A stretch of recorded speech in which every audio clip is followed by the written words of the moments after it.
nosotros priorizar cuando realizamos la afiliación del paciente con algún problema dental, ¿no? Hablando específicamente del varón. La edad nos interesa mucho porque la patología va a variar según la edad del paciente. En niños, ¿qué es más frecuente? Malformaciones que podemos encontrar, ¿cierto?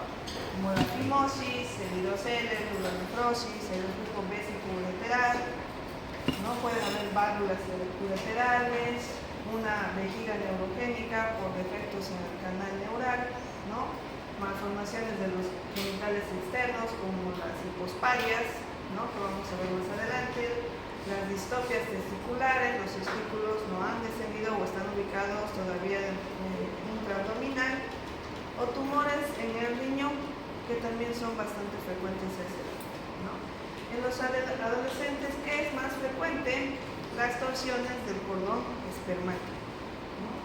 El varicocele, los tumores del testículo, las orquiependinitis y las infecciones de transmisión sexual, ¿no? Las úlceras, las uretritis. En el adulto joven, igual, las ITS están dentro de las primeras patologías por las cuales consulta el paciente. Puede haber también litiasis urinaria, ¿no? Habrá que ver otros antecedentes más que ayuden a hacer este diagnóstico. Enfermedades de transmisión sexual, infecciones urinarias, prostatitis, traumatismos y tumores de testículo, ¿no? En los adultos, ¿en qué vamos a pensar más? En hiperplasia prostática benigna o bien en disfunciones sexuales, ¿no?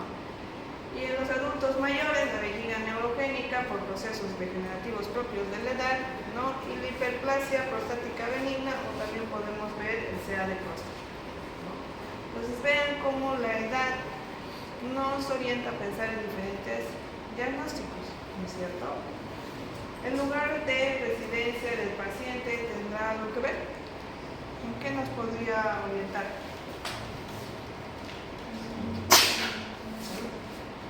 Si vive en un lugar. O sea, esto no da en la flexión del codo. Ya.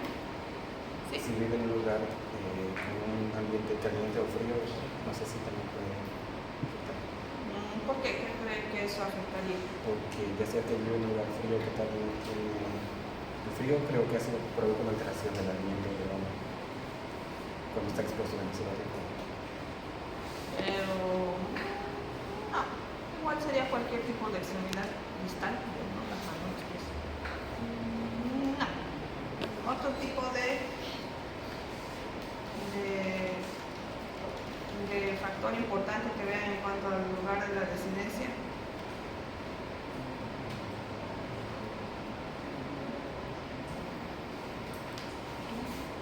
¿Qué puede ser? Si trabaja en ¿Podría ser piscinas. por la altura del paciente? O sea, del lugar de... No afectaría en nada. Y si trabaja en piscinas. Doctora, respecto a si vive en un lugar donde hace mucho calor, ya va a depender si se baña seguido. La higiene en todo caso, ¿no? La higiene va a ser el condicionante porque puede estar en un lugar cálido o frío, pero la higiene tiene mucho que ver, ¿no? ¿Qué más? Y en el tema sexual puede ser la educación. El lugar de residencia. Tal vez el lugar de residencia le pueda orientar si es que viene de provincia o de un pueblito lejano. También conocer el tipo de costumbres que tienen en esa región, ¿no? Por ejemplo, en los lugares más profundos allá de Chuquisaca, ¿no? Los más lejanos, hace tiempo, ¿qué hacían los varones adultos que tenían enfermedades de transmisión o infecciones de transmisión sexual, ¿no? ¿Qué les decían sus costumbres o qué les decían que son los, ¿cómo se llaman los médicos de ahí? No son chamales, no, no sé.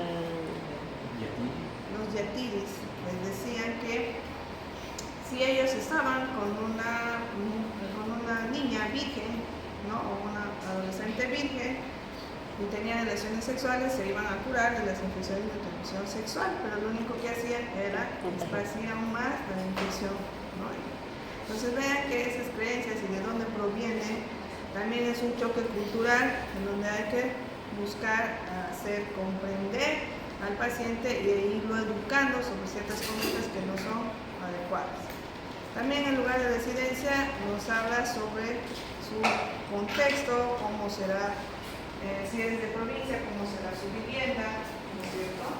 Abajo preguntar, no hay que darlo por hecho, que es recibir en provincia de información. ¿No es cierto? Hay que ver todo el contexto del paciente. Recuerden que si uno vive en el campo también, ¿no? Entra cuando hace calor. Se va al río, ¿no es cierto?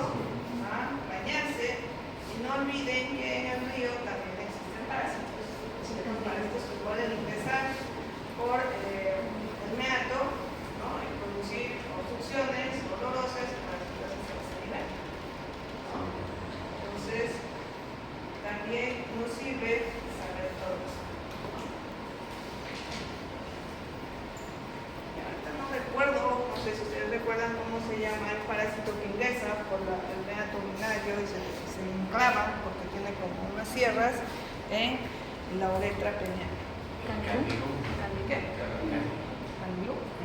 Ese de la Amazonía.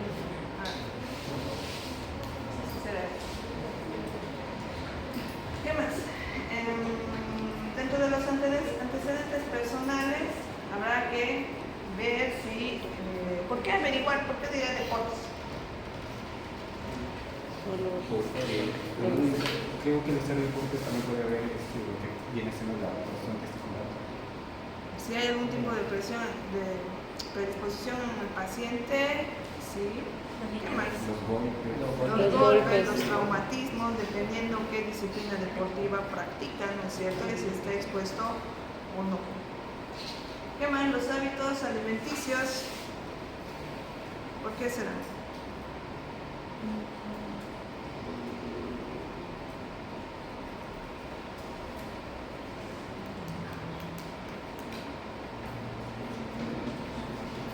¿Creen que sería importante averiguar los trastornos de los genitales masculinos, su tipo de dieta?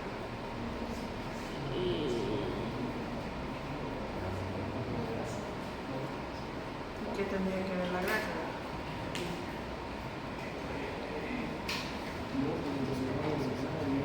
Que ellos comen más proteína y Pero menos que tendría verdura. que ver eso en que tengan alguna patología que se pueda explorar semiológicamente a nivel de los genitales masculinos. Doctora, ¿no hay frutas o vegetales que aumenten o disminuyan algo en la potencia sexual? La hidratación, ¿no? La hidratación. La hidratación. No. En el hecho tal vez de los cálculos, pero eso está a nivel renoureteral, ¿no es cierto? Ahora, lo que es cierto es que la obesidad mórbida predispone a que exista también un desarrollo disminuido, se podría decir, de los genitales masculinos, ¿no es cierto?, en los pacientes obesos, ¿no? ¿Por qué? Porque hay un desbalance hormonal que más bien favorece que uno disminuya de tamaño, no sea visible, ¿no es cierto?, y también predisponga en cierto grado a infecciones, ¿no? Eso puede ser. Por ejemplo, los pacientes obesos, aunque ustedes no crean, es muy difícil a veces encontrar el meato urinario para colocarles la sonda fórmica, ¿no? Ya. Puede haber el hábito de fumar también, no se olviden por la vasoconstricción periférica, también está dentro de las causas para producir impotencia sexual, ¿no? Cirugías previas que comprometan esa zona, ¿no?, y que puedan producir lesiones, como las fascitis necrotizantes que pueden empezar en el ano y extenderse hacia la parte anterior, comprometiendo los testículos o incluso el pene, ¿no? Los hábitos urinarios también son importantes, pero sobre todo la higiene, ¿no?, en esa zona. Recuerden que normalmente existe la secreción de ¿qué? Que lubrica el prepucio sobre el glande. ¿Qué se llama esa secreción? Líquido precipitate. El esmegma. El esmegma se encarga de lubricar esa parte para que el desplazamiento no sea doloroso y no se adhiera, ¿no es cierto? Pero el esmegma también puede acumularse y por lo tanto es importante el aseo ese nivel. ¿Por qué? Porque si no hay aseo, ahí condiciona un medio de cultivo para que se dé una infección. Y a veces las infecciones pueden dejar sinequias o pequeñas adherencias entre el prepucio y el glande y hagan que la retracción del prepucio sea dolorosa, ¿no? Antecedentes heredofamiliares, sobre todo trastornos cromosómicos. Por ejemplo, ahí tenemos el cromosoma 16, la enfermedad poliquística renal, el pseudohermafroditismo, en donde nos vamos a encontrar tanto genitales masculinos como femeninos, ¿no? El adenocarcinoma renal o el tumor de Willis. Ese tumor de Willis se presenta en infantes, ¿no? Y también es un trastorno del cromosoma 11. Entonces existen diferentes enfermedades heredofamiliares que tenemos que averiguar. Ahora, ¿cuáles son las principales causas o motivos de consulta por las que viene el paciente al hospital?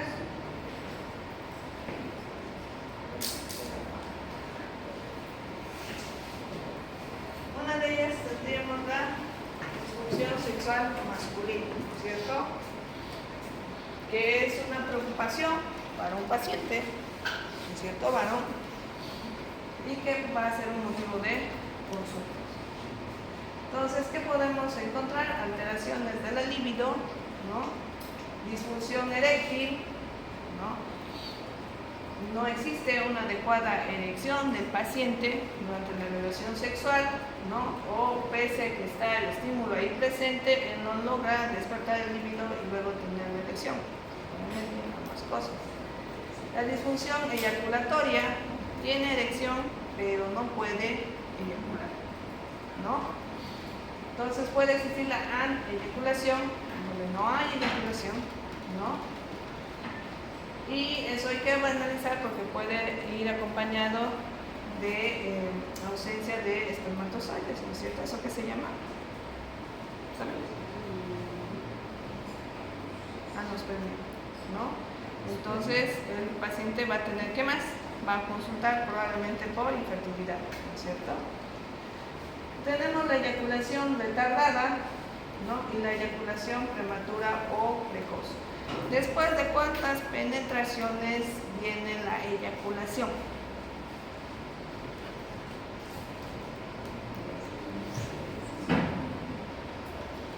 ¿Tiene un límite?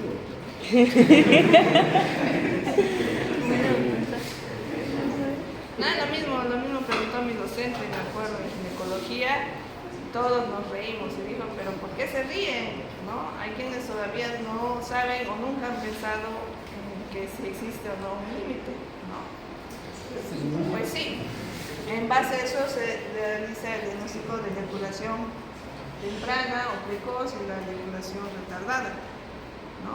Me acuerdo que el docente preguntó lo mismo y dijo, ¿después de cuántas penetraciones viene la eyaculación? ¿No? Y uno de mis compañeros dijo, después de una, así con seriedad, ¿no? Y todos le miraron y el doctor le dijo, vos eres precoz, ¿no? Le dije, todos se mataron de risa y desde ahí se quedó con el apodo, le decíamos pollo, porque uno no sabía beber, y después de eso era el pollito precoz. ¿Dónde está el pollito? Ya lo negaba porque dice, había sido valiente y he contestado, ¿por qué me molestan? ¿No? Pero era el pollito precoz, ¿no? Entonces, después de 14 penetraciones, recién viene la eyaculación, ¿no? Entonces, si viene antes, después de 3, 4 penetraciones, eso es una eyaculación precoz, ¿no es cierto? Les ganó la pasión. Y la eyaculación retardada, cuando ya se pasaron de las 14 penetraciones y no viene, ¿no es cierto? O ya viene muy tarde, ¿no? Entonces, ese tipo de problemas también puede existir en los pacientes y que sea motivo de consulta, ¿no? ¿Sí? ¿Lo normal cuánto sería entonces? 14. Después de 14 penetraciones tiene que venir la eyaculación, ¿no? Ya. Creo que ahora se vayan a contar. ¿Sí? Sí, entonces es más de 14 veces ya tendremos un problema. Claro, eso ya es una eyaculación retardada. ¿Por qué están demorando tanto en eyacular? ¿Será un problema neurológico? ¿Será un problema psicológico? ¿Será un problema hormonal? ¿No? Ya existe un ya. Después tenemos que evaluar también el volumen seminal, que estará disminuido o aumentado, y es lo que decíamos que sería la anospermia y estaría relacionado a la infertilidad, ¿no es cierto? Ya. ¿No vieron? ¿Qué es la familia Peluche? ¿No es cierto? Que le dijo después de no sé cuántas horas le dio su frasquito y era todo un frasco que tenía que llenar. Entonces, todas esas cosas el médico tiene que preguntarle al paciente porque él se da cuenta, ¿no? Y si gana la confianza y le dice la verdad, va a ser más fácil que pueda llegar al diagnóstico, ¿no? Ya. La hemospermia, ¿qué será la hemospermia?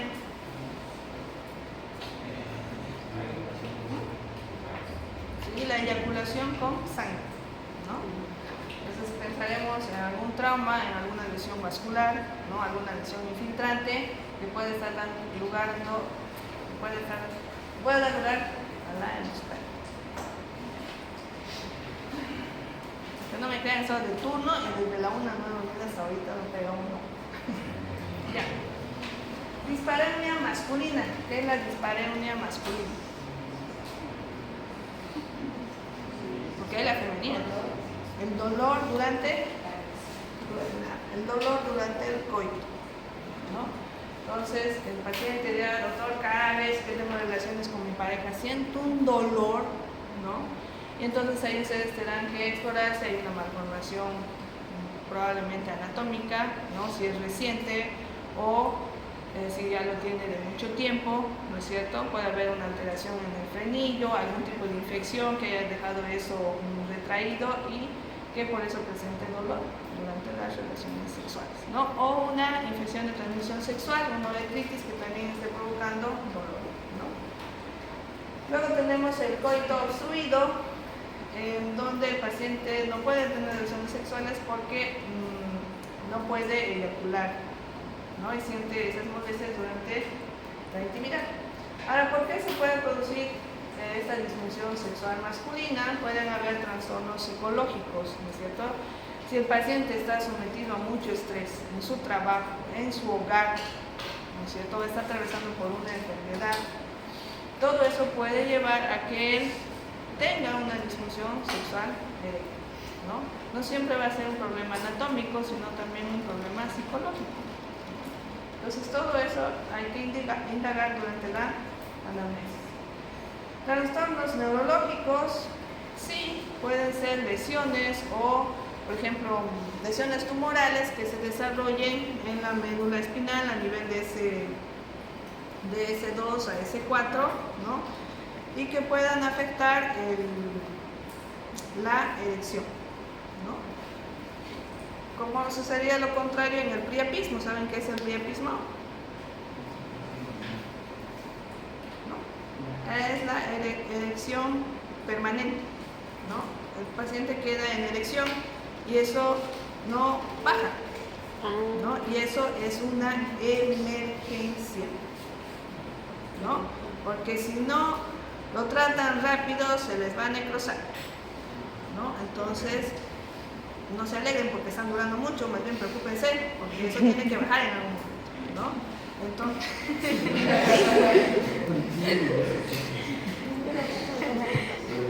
no en esta clase, digamos.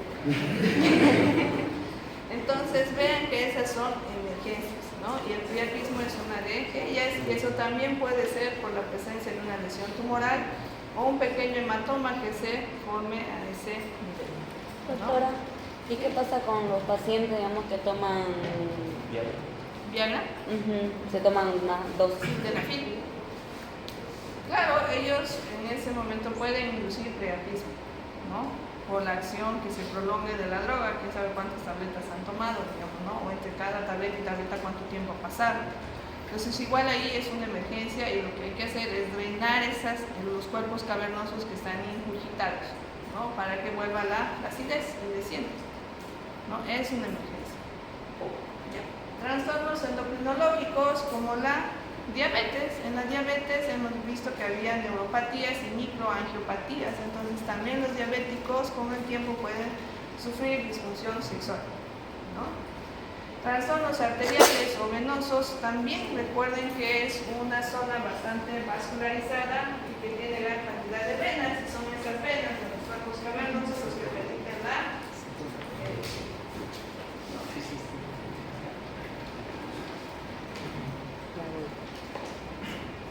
¿Por qué más puede venir el paciente?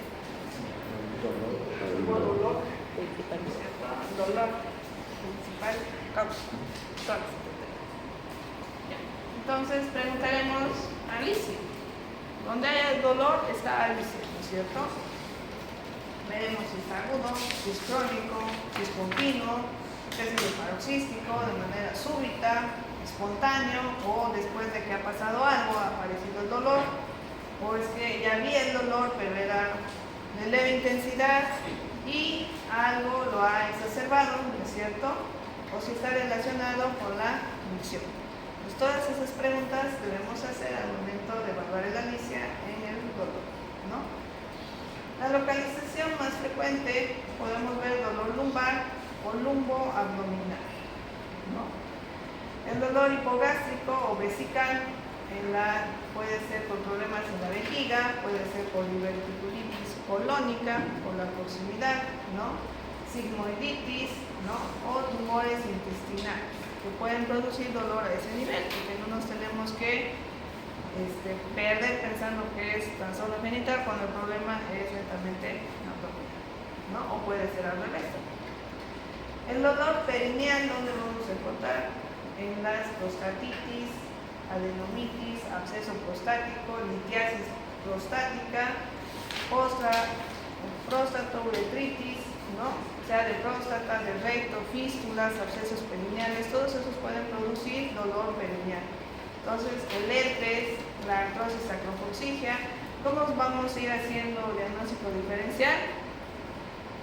Clínicamente a través de la anamnesis y semiológicamente a través de la exploración física, ¿cierto? Si yo encuentro un absceso perineal, ¿no? Ya sé de dónde está viniendo el problema.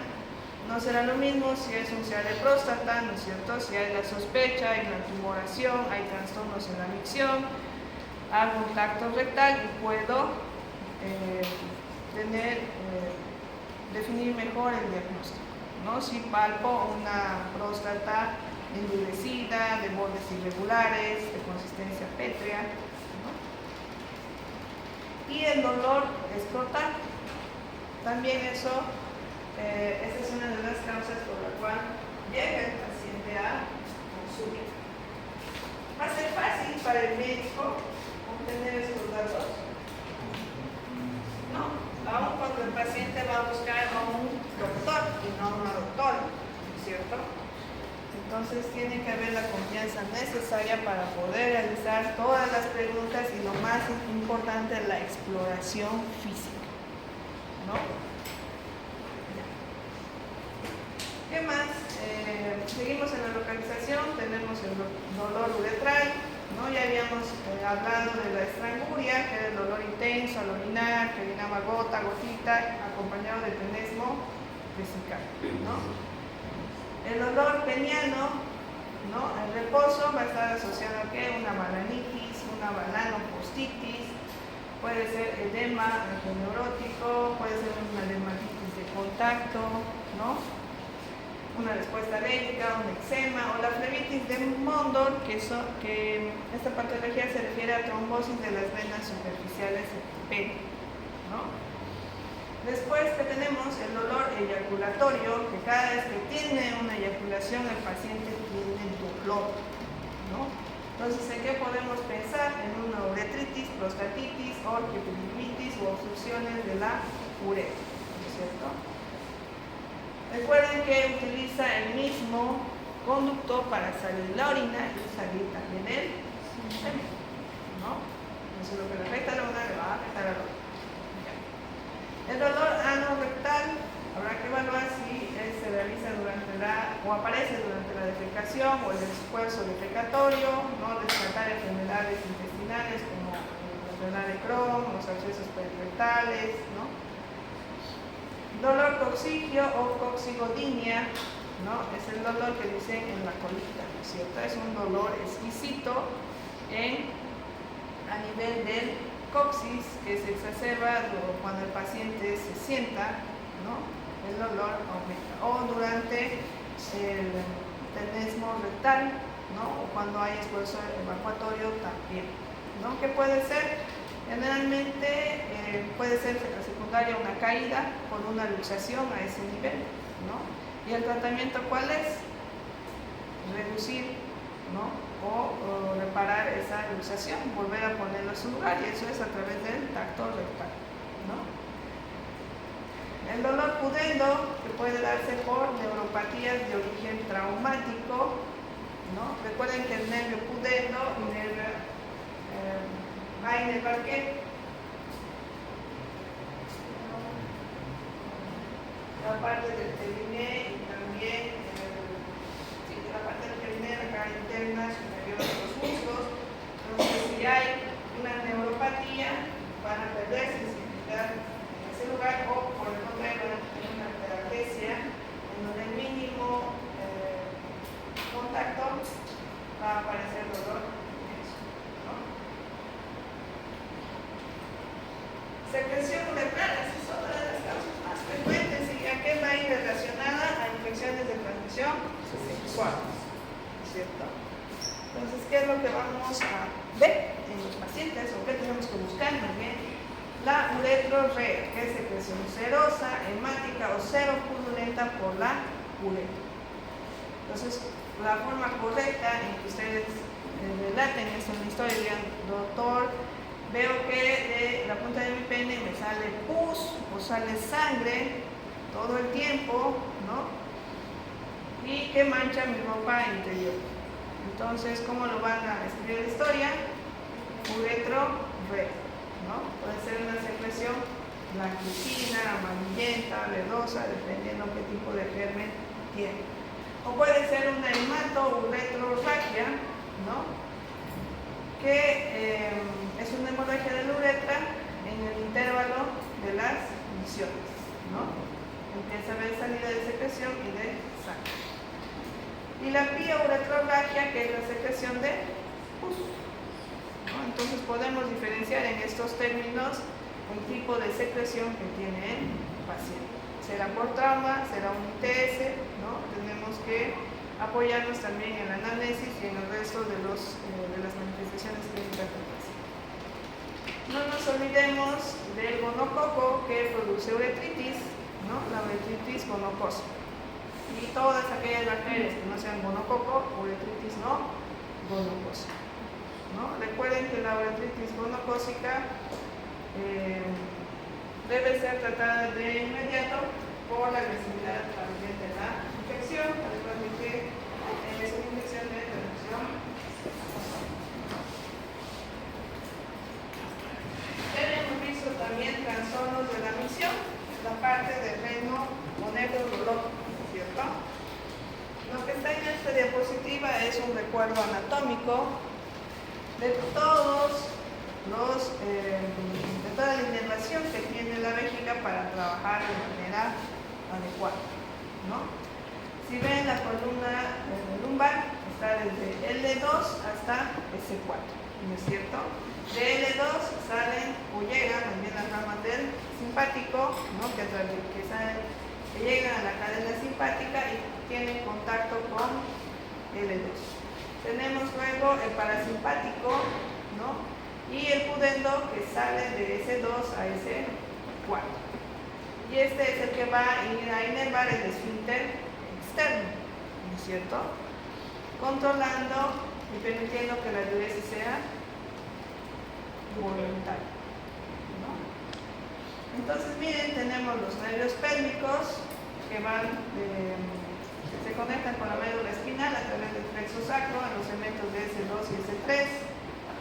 Los ramos sensitivos, que van a detectar que el grado de distensión de la vejiga como una vía aferente y una vía eferente en respuesta de los ramos motores, para que determinen qué. la contracción y la eliminación de la orina.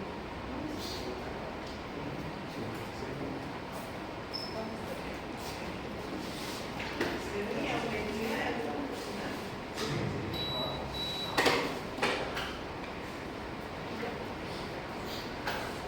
¿Qué más vamos a encontrar? Los nervios postganglionares cortos que nos van a dar la sensación de dolor y plenitud, las fibras somáticas, esqueléticas, ¿no?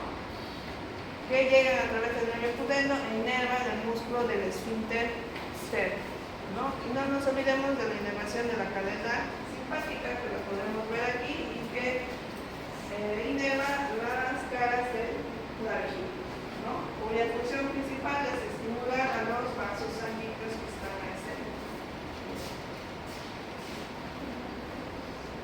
Puede haber síntomas de almacenamiento, bueno, de estos ya lo hemos visto, ¿no? Síntomas sensitivos como la polaquiuria. ¿Qué era la polaquiuria?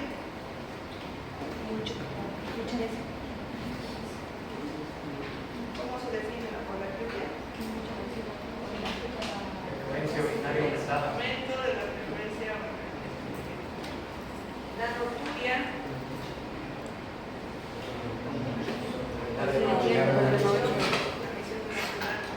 Miren que aquí está separado noturia y turia, ¿no? Pero a ver, busquen celulares de pelo. Muchos dicen que son sinónimos, ¿no? Pero si revisan el libro de Argente, hace una pequeña diferencia entre lo que es noturia y turia. Pero en ambos el paciente se levanta, ¿no? A orinar durante la noche. Es capaz de despertarse. ¿Para qué? Para ir caminando al espacio de nuevo. Pero la mayoría de veces dice que son síntomas. ¿Ha encontrado alguna diferencia? Según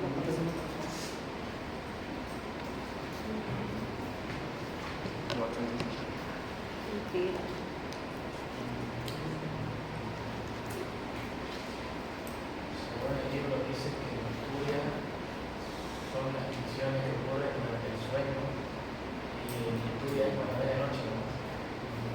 Durante la hora de la noche.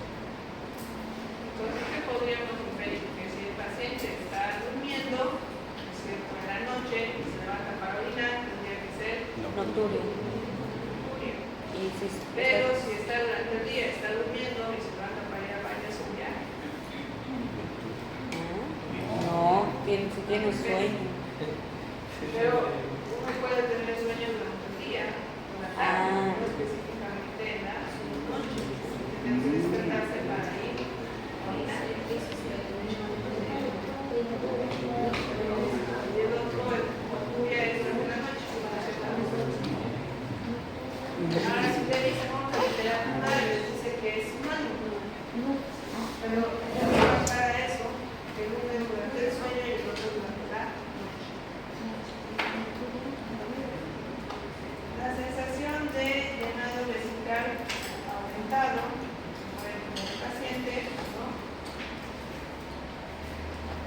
Urgencia nutricional, ¿no? El aumento de la sensación vesical como en la cistitis aguda o en la vejiga operativa que ya habíamos visto, ¿no? La temperatura de la vejiga, ¿no? Puede llevar también a incontinencia de urgencia, que es lo que habíamos comentado en la anterior clase. Sensación de llenado vesical disminuido, ¿no? No pasa mucho y siente ganas de ir al baño, pero es muy poco lo que está dominando para la necesidad o lo que es el camino de ir al baño, ¿no? Sensación de llenado vesical ausente, lo siente el paciente cuando la vejiga ya se ha llenado para iniciar luego la función, ¿no? Sensación de llenado vesical atípico o disestesia vesical, ¿no? Pierde esa sensación la vejiga, no sabe si está llena, no sabe si está vacía. Esto ya lo habíamos visto. Son los síntomas de vaciado. ¿Por qué el paciente tiene dificultades para evacuar, para orinar? ¿No? Uno es la explicación en síntomas de vaciado. Vaciado isquémico.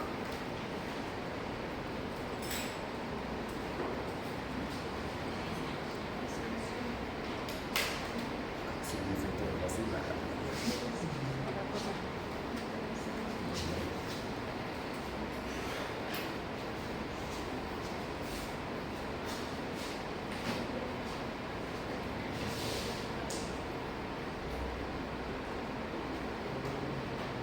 ¿Claro? ¿Cómo lo define?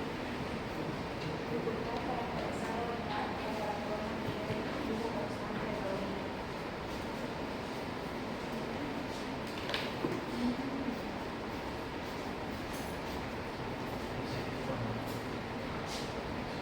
Me repito para los compañeros.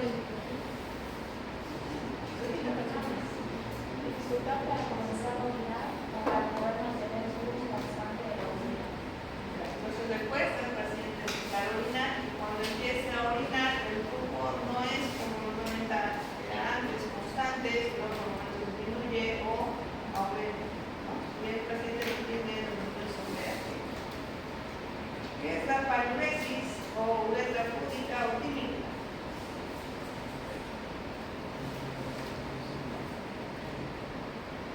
Porque da vergüenza orinar en público.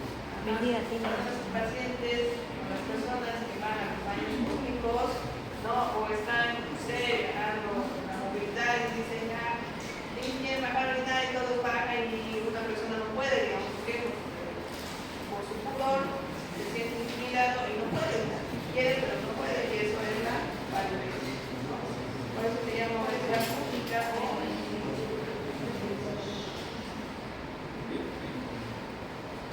luego tenemos el esfuerzo funcional, ¿no? Que el paciente tiene que hacer esfuerzo para que salga la orina o mantenga el flow funcional. Que el flujo urinario sea débil, ¿no? Por ejemplo, en caso de obstrucción, que exista intermitencia, orina, deja de orinar, vuelve a orinar, también puede ser por lo que les comentaba de los cálculos vesicales, ¿no es cierto? El goteo terminal, que después de la micción existe ese goteo, ¿no es cierto? Pero que el paciente persista. Flujo urinario en spray, se imagina.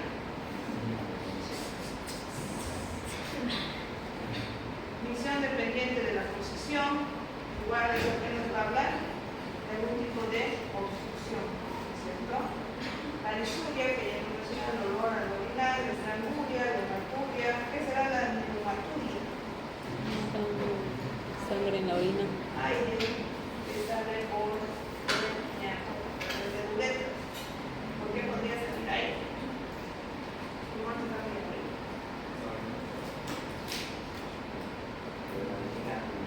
por gases. Se puede generar aire. ¿Gases en la vejiga? Aire en la vejiga, gases. Perdón, en el caso de la medicina, también en la vejiga. A menos que exista que tal vez una quiste, ¿no? O que sea una infección por anaerobios, por ejemplo. Después tenemos la quiluria, que es una diuresis lechosa con un alquilo, ¿no? Del sistema linfático. Por alguna lesión en los vasos cercanos y la retención urinaria aguda o crónica que va a dar lugar al globo vesical, ¿no? Síntomas postfuncionales: sensación de vaciar incompleto, ¿no? Siente que ha entrado al baño pero que no ha terminado todo y como que todavía hay ganas pero ya no sale nada, ¿no es cierto?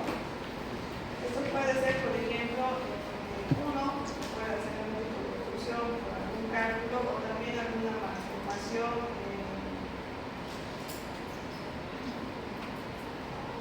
en la conexión que existe entre la vejiga y la uretra, ¿no? Que exista como un efecto de válvula por alguna malformación a nivel del inicio de la uretra.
los residentes y llega otro de los residentes, no uno nuevo.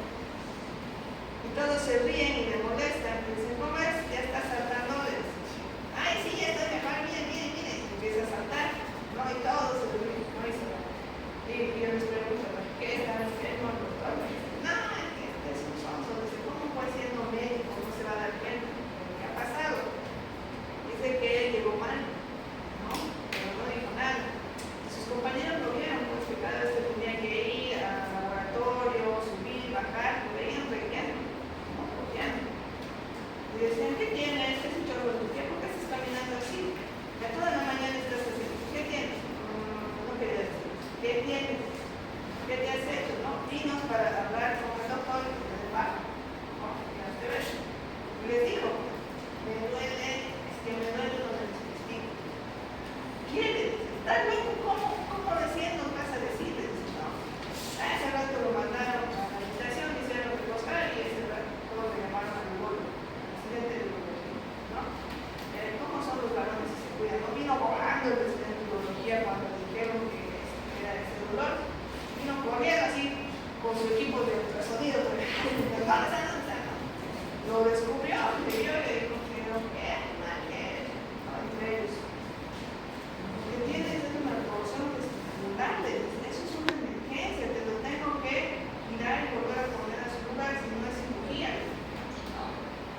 Entonces, ya no se asustó, ¿no? Pero por suerte, con las mañanas que le hizo su compañero el urologo, volvió a su lugar. No hizo una rotación de 180 grados. ¿No? Entonces, ya no hizo una rotación de 160. ¿No? Y mejoró y lo mandó de reposo, ¿no? Le puso una faja escrotal, ¿no? Que es como una tiendita de campaña, y lo mandaron a su casa. Entonces imagínense si él no tenía el dolor, no hablaba con sus compañeros, eso se terminaba de torcer, iba a hacer para cirugía, y si su sistema, el testículo que se hace,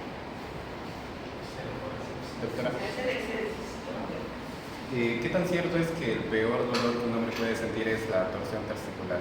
¿Qué tan cierto es? Yo creo que les duele más el cardio. Ajá, me dijeron que es el cálculo. ¿Verdad? Bueno, la aspiración del cardio. Y acá, Pero el dolor, ciertamente el dolor de la torsión testicular es como un golpe de los testículos. O sea, también es un dolor exquisito e intenso, ¿no? Y eso es, bueno, porque es un signo de alarma para que el paciente reconozca que algo malo está pasando. Entonces, movimientos bruscos, ¿no? Que hagan que el testículo caiga, por ejemplo, tiene una endinitis, una inflamación testicular, ¿no? Que es lo que produce aumento de peso del testículo, y si es una endinitis también, al reumatizarse genera más peso, y cuando el paciente hace un movimiento, ¿qué hace? Se estira y en vez de volver hacia arriba, sube y se gira, ¿no? Y entonces después de ese tipo de movimientos puede aparecer este dolor. Entonces es importante preguntarle al paciente cuándo estaba, qué estaba haciendo cuando el dolor empezó, ¿no? ¿Qué más? Estado nutricional para ver si no hay un síndrome paraneoplásico, ¿no? Que nos ayude a pensar pérdida de peso, no palidez, y puede ser un CA prostático, ¿no? O un seminoma, que es frecuente en los adolescentes hasta los 2 años, ¿no? ¿Puede haber edemas? Sí, recuerden que la parte del escroto es una piel.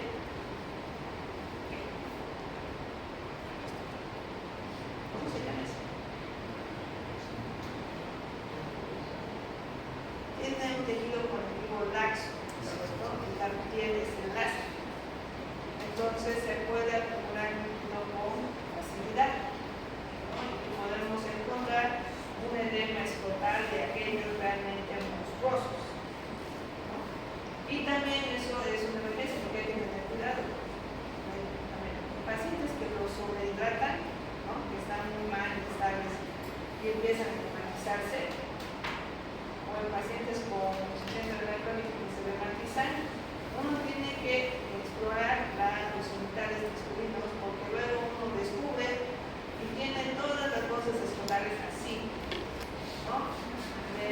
La piel normalmente que es, tiene pliegues, ¿no es cierto? Es totalmente lisa y brillosa, parece que fuera a reventar. Entonces, si eso no se pone como una especie de amaquita debajo del escroto, los testículos van a sufrir isquemia, ¿no? Entonces, son de cuidado, porque recuerden que el testículo tiene que estar cerca y caliente, ¿no es cierto? Un grado de temperatura menor a la del cuerpo, pero en la proximidad ese calor los mantiene, ¿no? En cambio, cuando hay un edema escrotal, los testículos descienden y se alejan y disminuye más la temperatura de lo que debería y puede sufrir lesión, ¿no? Lesión testicular. Isquemia también, por compresión, a consecuencia de esto. Entonces, eso es algo que también se tiene que observar, ¿no? No es cuestión de ver que se ha reumatizado y decir, ya va a bajar, no. Tiene que proteger y elevar todo lo que es el escroto para mantener y abrir los testículos. ¿Qué más? Es el signo de Bassi en la sensación dolorosa en el punto ureteral superior que puede irradiarse hacia la vejiga con deseo de orinar. ¿No se acuerdan dónde están los puntos ureterales superiores?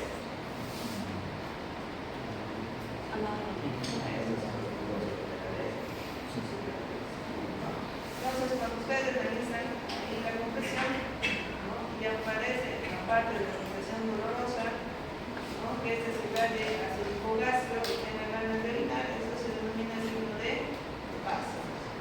¿Dónde lo pueden encontrar?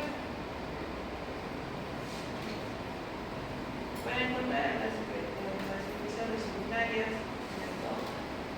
O que están asociadas a también a la cistitis.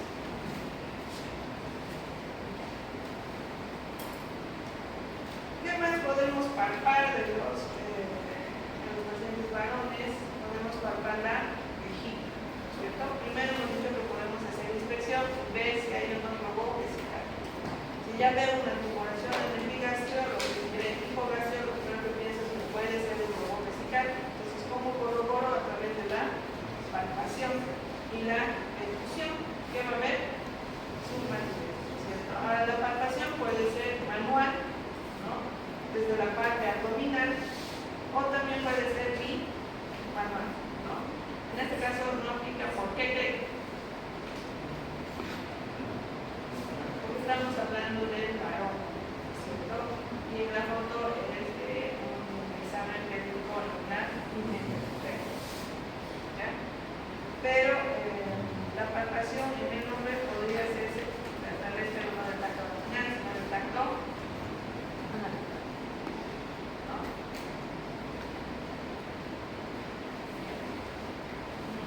También tendremos que ver si existen lesiones en el pene, ¿no es cierto? Realizar una inspección, ver qué coloración tiene, ver cómo está la perfusión, ver si existe secreción, ¿no? Luego también tendremos que hacer la palpación manual o bimanual y la percusión, que no es muy frecuente, pero también se puede hacer en algunos casos, ¿no? Por ejemplo, ¿qué tenemos aquí? Una fimosis. ¿No? ¿Qué es la fimosis?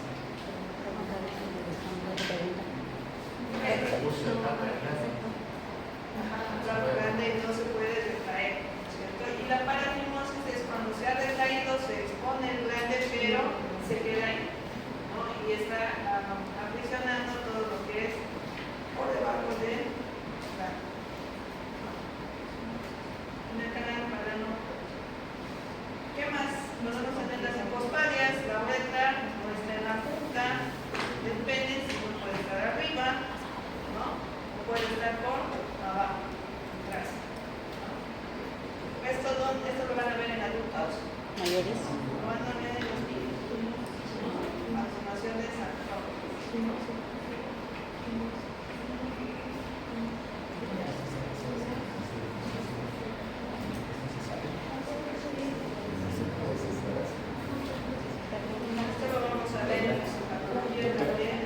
doctora. ¿Qué tan recomendable es hacerse la circuncisión? Sé que de niño es mejor que de adulto. Ah, la circuncisión. Sí, pero ¿qué beneficios tiene y qué beneficios no tiene?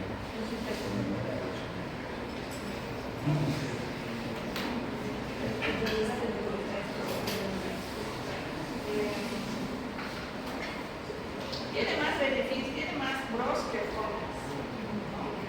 ¿Por qué? Porque el glande ya va a estar expuesto, ¿cierto? El esmegma no se va a acumular y es más higiénico para el paciente, ¿no? En cuanto a la limpieza de esa zona y el aseo de esa zona, ¿no? Durante las relaciones sexuales, está, ¿no es cierto? La erección en algunos pacientes, por ejemplo, que tienen hipnosis o no hay una retracción completa, existe dispareunia, dolor durante la relación sexual. Pero si se hace la circuncisión, ya no hay una retracción dolorosa porque ya está expuesto, ¿cierto? Entonces, incluso en eso favorece este tipo de intervenciones.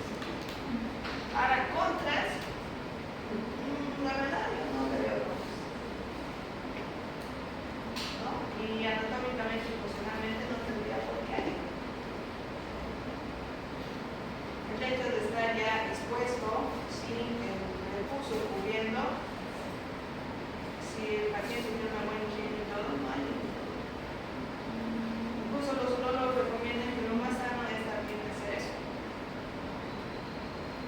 Los varones.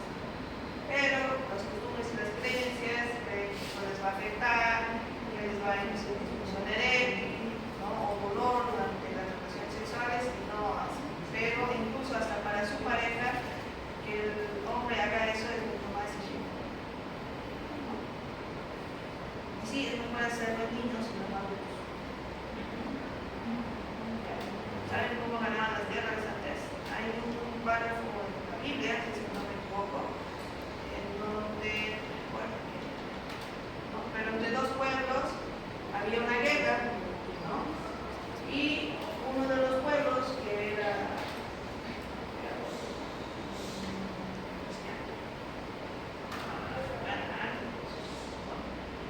eran judíos y decían, dijeron ya no, solucionemos nuestros problemas, no podemos estar peleando, ¿no? Ya, también solucionemos, ¿cómo vamos a solucionar? Ustedes tienen que ceder en algo y nosotros vamos a ceder en algo, ¿no? Ya, ¿en qué quieren en lo que nosotros vayamos a ceder? Ya, pásense a nuestra religión, ¿no? Compartamos la misma religión, dejemos de pelear. Entonces quedaron de acuerdo y dijeron, ya, a todos los hombres de este pueblo los vamos a circuncidar. Los circuncidaron a todos. Todos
2 años tiene que haber el descenso del testículo en las bolsas escrotales.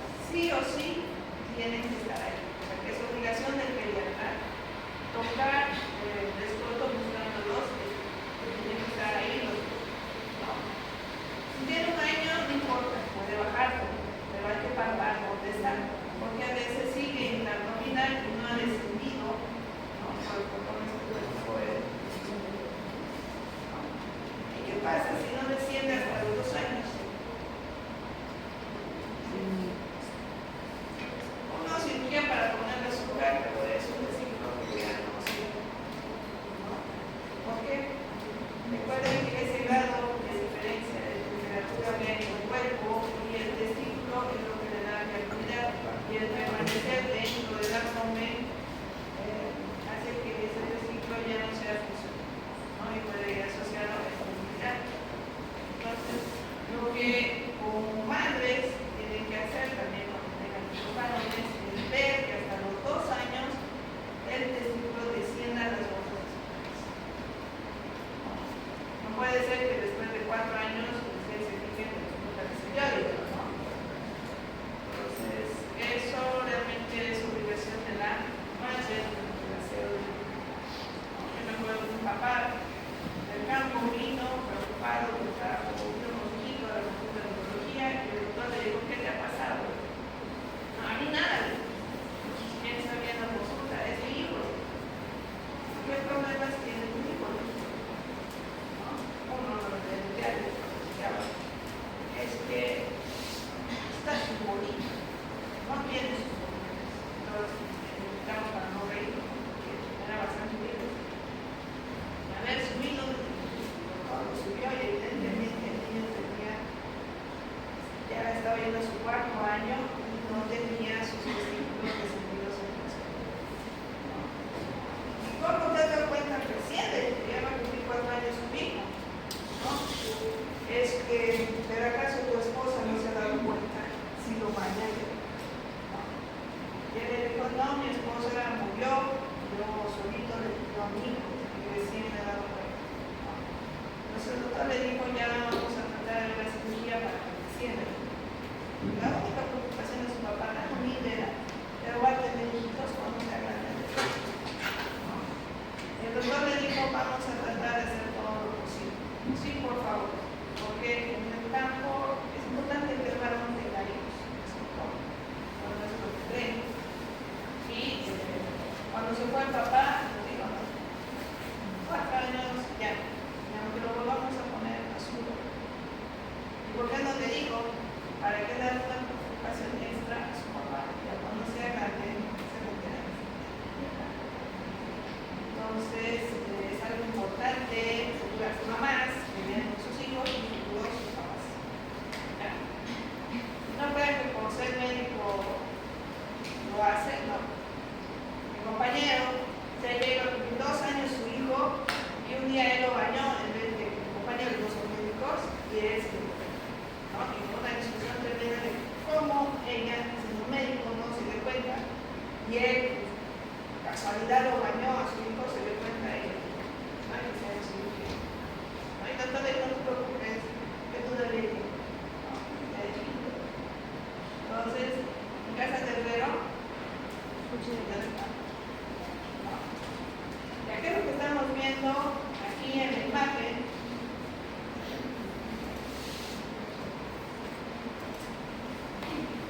hiperplasia testicular. un crucero, Ah, ¿cierto? Y es del lado izquierdo. Entonces, ¿qué está agarrando aquí el médico? Una linterna y está haciendo transiluminación, porque nosotros hacíamos para ver los senos paranasales, lo está haciendo a ese nivel para ver ¿qué? El paso de la luz a través del líquido. Entonces, si ilumina todo, es un lucero, ¿no? Pero si no transmite así la luz, probablemente sea un hematocele que tiene la sangre en menor densidad o una tumoración, ¿no? Aunque la tumoración ya palpando no se podría dar, pero para eso sirve la transiluminación. Se puede hacer también en serio.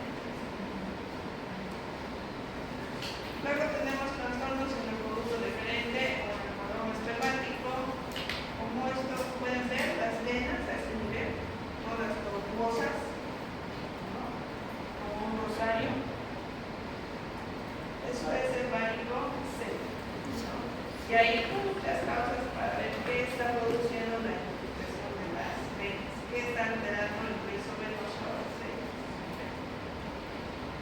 Después tenemos las hernias, ¿no? Recuerden que tenemos el anillo inguinal o el conducto inguinal, ¿cierto? Ya, por donde luego van a descender que por donde esquemático y los testículos tendrían que ser anillo, ¿cierto?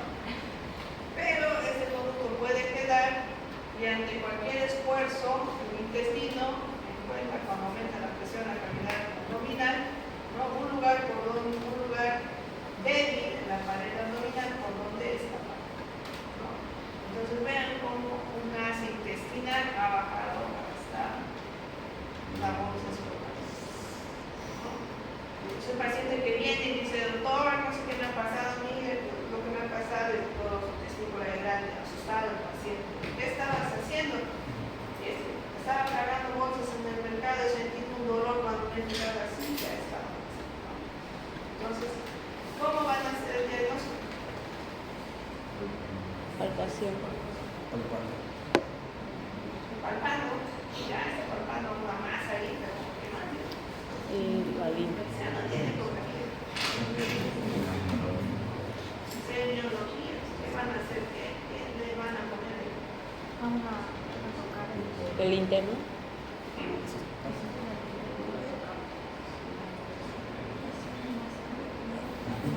Es una área escrotal.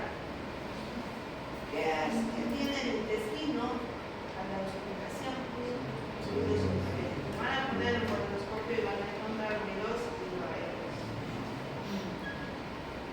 Ahora, si esto viene con mucho dolor, tienen que pensar que aparte de que se ha herniado el intestino, se ha torcido sobre su eje y está produciendo isquemia, ¿no? Que ya hay un compromiso vascular.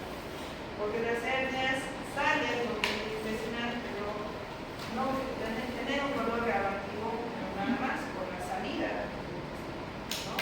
Pero cuando el dolor se vuelve agudo, hipoanginoso o opresivo, es que hay compromiso vascular, ¿no? Y hay que pensar que o se ha torcido, cuando está pasando ya tiene flujo sanguíneo y eso se puede reducir, ¿no? ¿Qué más? Ahora, hernia escrotal a veces puede no solo ocupar el asa intestinal y el escroto, sino puede ir y estar por en la parte interna de la piel. Pero es un mundo la tendría que dar una relación.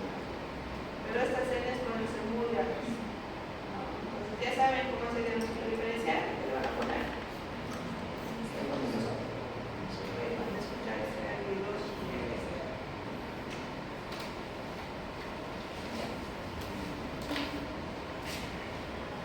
luego la próstata, ¿no? Miren que está aquí la próstata debajo de la vejiga, ¿no es cierto? Y esta puede tener una inflamación, una prostatitis, ¿no es cierto?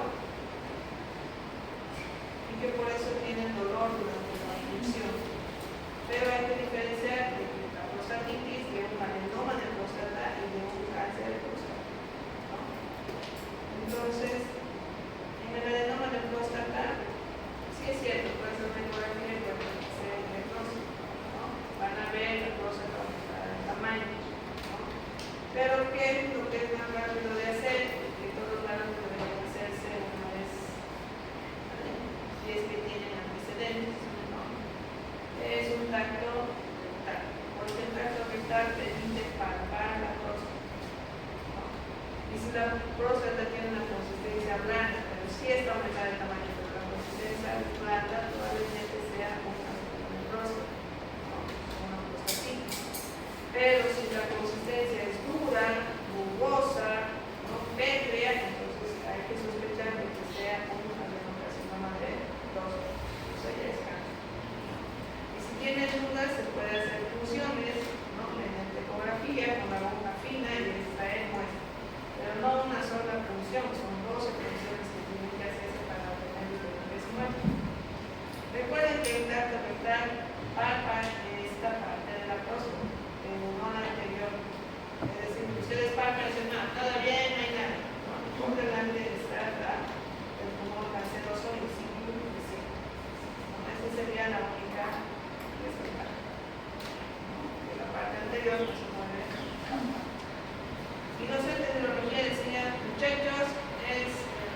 rápido y tiene que elevarse. Si no se eleva, entonces tiene reflejo monastérico negativo, ¿no? De ahí hay que hacer otro tipo de exámenes para ver si existe una lesión a nivel de los estómagos. ¿Qué más? ¿Alguna pregunta? No se preocupen porque después de la educación del tratamiento,